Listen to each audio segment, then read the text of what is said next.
Month के अंदर मेरा सुहाग उतर गया। सिंदूर लगाए थे 3 मंथ, 5 मई को शादी हुई, 5 अगस्त को मेरा। देखिए, तनु प्रिया का जो मामला है, जो उसके पिता ने गलत कर्म किया है, उसकी हम भरपूर मात्रा में निंदा करते हैं और ऐसे आपराधिक मानसिकता के पिता को फांसी की सजा मिलनी चाहिए। हम फांसी की सजा की मांग भी करते हैं, इसलिए क्योंकि एक माँ का गोद उजाड़ने का अधिकार तनु प्रिया के पिता का हक नहीं था। यदि उनको बहुत ज्यादा इज्जत और प्रतिष्ठा की बनी हुई थी तो अपनी बेटी का जान लेते, दूसरे के बेटा को मारने का कोई उनको अधिकार नहीं था। तो ऐसे आपराधिक मानसिकता के, ऐसे षड्यंत्र प्रवृत्ति के पुरुष के लिए कोई रहम नहीं है। इज्जत बचाना था तो बचपन से ही अपनी बेटी को संस्कार देते, शिक्षा देते और अपने बेटी पे नजर रखते। दूसरे के बेटे को मारने का आपका कोई अधिकार नहीं था। तनु प्रिया का सिर्फ शादी मतलब जो जब शादी हुआ था उसको शादी के बाद मात्र 3 महीना ही दोनों साथ में रहे और फिर कहीं ना कहीं तनु के पिता ही कहीं ना कहीं आकर राहुल को हत्या कर देते हैं। क्या कहिएगा? देखिए, हम उस बच्ची के लिए भी कहना चाहेंगे कि ऐसी बच्चियां मनमाने तरीका से पिता पाल पोस कर बड़ा करते हैं, अपने पूरे संपत्ति शिक्षा में लगा देते हैं, बेटियों को बाहर पढ़ने के लिए भेजते हैं और बेटियां क्या करती हैं, मनमाने तरीके से जो पसंद आता है उसे शादी कर लेते हैं, प्रेम करते हैं, शादी करते हैं, पिता के सम्मान को भंग कर देते हैं, पिता के सपने को भंग कर देते हैं। तो हमने एक चीज हमेशा देखा है कि जो बच्चे अपने माँ बाप का निरादर करके अपने गृहस्थ जीवन को बसाते हैं, वो निश्चित है कि वो कभी सुखी नहीं होते हैं। ये क्या है कि वो ऊपर वाले का भी ये कहना है कि जो माता पिता का हृदय दुखाएगा उसके जीवन में सुख नहीं होगा। लेकिन फिर भी हम उस पिता का निंदा करते हैं कि यदि आपका बेटी ने शादी कर लिया था तो आप शादी के पहले अगर बचा सकते थे तो आप बचा लेते। शादी के बाद किसी दूसरे के बेटे के जीवन का हत्या करके आप अपने बेटी को जीवन को आप बचाए हुए हैं। ये कहीं ना कहीं आपकी दोहरी नीति, आपकी दोहरी मानसिकता को दर्शा रहा है, क्योंकि आपका सम्मान, आपका इज्जत आपका बेटी ने लिया, आपके अपने ने लिया।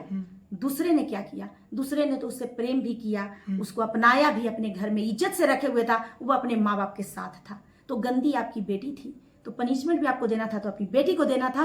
दूसरे के बेटे के जीवन का अंत करने का आपको कोई अधिकार नहीं था और किसी का जीवन का अंत करने का अधिकार नहीं है। लेकिन आप जिस तरह से घटना को अंजाम दिए हैं कि अपनी बेटी को बचा लिए, दूसरे के बेटे को मार दिए, तो कहीं ना कहीं आपके अंदर में बहसी, दरिंदे, पशुपना को दर्शाया है और ऐसे व्यक्ति को फांसी की सजा मिलनी चाहिए। और उन बेटियों को के लिए कहना चाहते हैं कि माँ बाप पढ़ने लिखने के लिए भेजते हैं, कम से कम माँ बाप का सम्मान करो, उनके सपने का ख्याल करो और अगर उनको सुख नहीं देते हो तो दुख भी मत दो। पढ़ने आते हो सिर्फ शिक्षा ग्रहण करो। प्रेम करना शादी के बाद करना, शादी के पहले प्रेम नहीं है, वो वासना है, एक अट्रैक्शन है और कहीं ना कहीं कुछ चीज को हासिल करने की एक चाह है। और माता पिता का हृदय दुखाकर अगर आप लोग ऐसे मनमाने तरीके से करते हो तो निश्चित सी बात है कि एक पति का घर तुमने उजाड़ दिया और निश्चित है कि तुम अपने मैके का भी घर उजाड़ चुकी हो, क्योंकि तुम्हारा पिता को फांसी की सजा होने से कोई भी नहीं रोक पाएगा। तनु प्रिया है जो कहीं ना कहीं अपने पिता पर भड़की हुई है और तनु के जो पिता हुए उनको तो फांसी के मतलब सजा मांग रही है, लेकिन जो भी उनके साथी मारने वाले थे सभी को सजा के डिमांड करे कि सभी को सजा होना चाहिए। देखिए, जितने लोग सजा में शामिल होते हैं, निश्चित सी बात है कि सबको सजा मिलनी चाहिए, क्योंकि ऐसे दरिंदे लोगों को अगर आप खुलेआम छोड़ देंगे तो कभी इज्जत के नाम पर, कभी संपत्ति के नाम पर, कभी अपने के नाम पर, कभी पराये के नाम पर ये लोग आए दिन हत्या किया करेंगे। तो जीवन किसी का लेने का किसी को अधिकार नहीं है। इज्जत बचाना है तो आप शादी के पहले बचा लेते। जब आपकी अपनी बेटी कंट्रोल में नहीं थी तो आप दूसरे के बच्चे के जान कैसे ले लिए? क्योंकि अगर आपकी बेटी मर्यादा में होती तो शायद आपका घर का सम्मान बच गया होता। तो इन्होंने बहुत गलत किया है, जिन लोगों ने मिलकर मारा है वो लोग बहुत गलत किए हैं और उन सबको कड़ी से कड़ी सजा मिलनी चाहिए। कुछ लोगों का कहना मैडम कि ये जो मामला है 2 जाति के बीच का मामला है, लेकिन ये इसको जाति के रूप में देखा जा रहा है कि बहुत सारे ऐसे कॉमेंट भी है जो लिख रहे हैं कि ठीक किया, उसके पिता मार दिया और ठीक किया, क्योंकि कहीं ना कहीं ये 2 जाति के बीच का मामला था, इसलिए देखिए, जाति की बात नहीं है। बेटियां माँ बाप के पगड़ी हुआ करती हैं, बेटियां माँ बाप के सम्मान हुआ करती हैं, बेटियां वो रत्न हुआ। देखिए, बेटा को रत्न का नाम नहीं धरा है, लेकिन स्त्री को रत्न कहा जाता है, स्त्री धन कहा जाता है। तो मेरा ये कहना है कि आप लोग को माँ बाप पढ़ने के लिए भेजते हैं तो माँ बाप के प्रतिष्ठा से न खेलें। आज आपका माँ बाप कहीं ना कहीं प्रतिष्ठा बचाने के चक्कर में एक दरिंदा बन चुका और कहीं ना कहीं आपके पति का जान लेकर वो भी अपने जीवन का अंत ही कर चुका है, क्योंकि अब उसके जीवन का कोई उद्देश्य नहीं होगा, न उसका समाज में इज्जत बचा, न उसका जीवन बच पाएगा, क्योंकि अब वो कानूनी रूप में अपराधी है और निश्चित सी बात है कि उसको सजा मिलेगा। तो एक बेटी के मन चलेपन के वजह से कहीं ना कहीं 2 परिवार खंडित हो गया, 2 औरतों का, एक माँ का कोख ये हो गया और एक इसकी अपनी माँ का सुहाग छीन गया।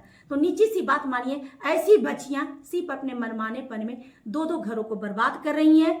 बस बच्चियों को भी अपनी एक दायरा होता है, जब तक पिता कन्यादान न कर दे आप अपने मनमाने तरीके से किसी को अपना नहीं सकते हैं। क्योंकि पिता ने जन्म दिया है, माँ ने जन्म दिया है, माँ पिता विधि विधान से आपको किसी को दान करते हैं। आप मनमाने तरीके से किसी के पास चले जाएंगे तो पिता के हृदय में भी क्षोभ था और कहीं ना वो क्षोभ शैतान का रूप ले लिया और देख लीजिए आज 2 परिवार विनाश की ओर है। यानी आपको कहना है कि प्यार नहीं करना चाहिए? प्यार करना चाहिए, अपने माँ बाप से करना चाहिए, अपने भाई बहन से करना चाहिए, अपने बच्चे से करना चाहिए, अपने पति से करना चाहिए, लेकिन रोड चलते हुए मनमाने तरीके से प्रेम नहीं करना चाहिए। आप रोड चलते किसी से भी आप प्रेम नहीं कर सकते हैं। प्रेम परिवार के लिए बना है, प्रेम समाज के लिए बना है, संस्कृति के लिए बना है। लेकिन लोग जितने भी प्रेमी है मैडम, वो एक उदाहरण देते हैं, राधा और कृष्णा जी का उदाहरण देते हैं कि वो भी तो प्यार करते थे, तो हमको प्यार करने में क्या दिक्कत है? राधा कृष्णा का प्रेम अमर है। कृष्णा ने रुक्मिणी से शादी की है, राधा दूसरे पुरुष से शादी की है संसारिक रूप से, लेकिन अगर कहा जाए तो दैविक रूप से दोनों ही पति पत्नी थे। क्योंकि राधा कृष्ण दोनों एक हैं, दोनों ब्रह्म हैं और दोनों एक ही हैं। विष्णु के 2 अवतार थे जो प्रेम समाज को सिखाने के लिए अवतरित हुए थे। तो परमात्मा 16,000 रानियों को रख कर जब नारद जी आए थे परीक्षा लेने, तो एक समय में वो 16,000 रानियों के रूम में एक साथ थे। क्या कोई पुरुष का है हस्ती कि वो 16,000 महिलाओं के साथ एक क्षण में और एक समय में पाया जाएगा? तो जब आप भगवान के जैसा बन नहीं सकते हैं तो भगवान के जैसे कर्म कैसे कर सकते हैं? हम स्त्रियां भी कृष्ण को अपने प्राण पति मानते हैं। पूरे संसार के, पूरे विश्व के, महिला हो या पुरुष, सब कोई कृष्ण को प्राण पति मानता है, क्योंकि वो हम लोगों के प्राण के पति हैं। उनके चरणों से हम लोग आए हैं और एक दिन उनके चरणों में ही विलीन हो जाना है। तो कोई कृष्ण का पर्तन न करें। आप मनुष्य हैं, मनुष्य के तरीका से कर्म करें जैसे मर्यादा पुरुषोत्तम श्री राम थे। श्री राम जी धरती पर आकर गृहस्थ जीवन में जीते हुए परिवार भरत, राम, लक्ष्मण, शत्रुघ्न को लेते हुए वो संसार को शिक्षा दिए। उस दिशा में हमारी संस्कृति चलती है और कहीं ना कहीं राम राज का हम लोग हमेशा प्रयास करते हैं और राम राज का ही हम लोग प्रशंसा करते हैं। लेकिन मैम तनुप्रिया तो लगातार कर रही है कि हम उनसे बहुत प्यार करते थे, हम उनको बहुत चाहते थे, अब उनको बिना मेरे को जीना आसान नहीं है। तो क्या लग रहा है कि तनुप्रिया आने वाले समय में वो दूसरा शादी करेगी या नहीं करेगी? वो तो समय बताएगा, इसलिए क्योंकि हाँकती थी वैसे आरती भी हाँकती थी। अच्छा, हम तो छोटू के बिना रहेंगे नहीं। मेरा छोटू बेहोश होती थी, बहुत नाटक करती थी, लेकिन फिर क्या देखा गया, तुरंत साल भी नहीं लगा और तुरंत उसी के भाई से शादी करके अपनी गिरस्ती बसा ली। कैसा तेरा प्रेम! पिता से तो बगावत करके कि बच्चे के तुमने हत्या करवा दी और आज तेरा प्रेम इतना हल्का कि वो मरा नहीं कि तुम अपनी गिरस्ती की सपने देख ली। प्रेम तो परीक्षा है। अब देखते हैं कि कितना तनुप्रिया का प्रेम सच्चा है। पूरे जीवन अगर उसके नाम पर उसकी पत्नी बन के रह दिखा दे तब इसका प्रेम सच्चा। अच्छा। लेकिन जो बच्ची अपने माँ बाप से प्रेम नहीं की वो किसी और से क्या? आपको भरोसा है कि रह पाएगी? नहीं भरोसा है, नहीं, एकदम नहीं भरोसा है।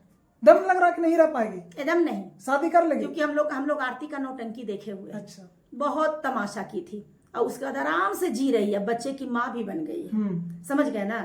तो ऐसी ऐसी हम बच्चियों को देखे हैं जो अपने माँ बाप का नहीं, वो किसी का नहीं। चलिए।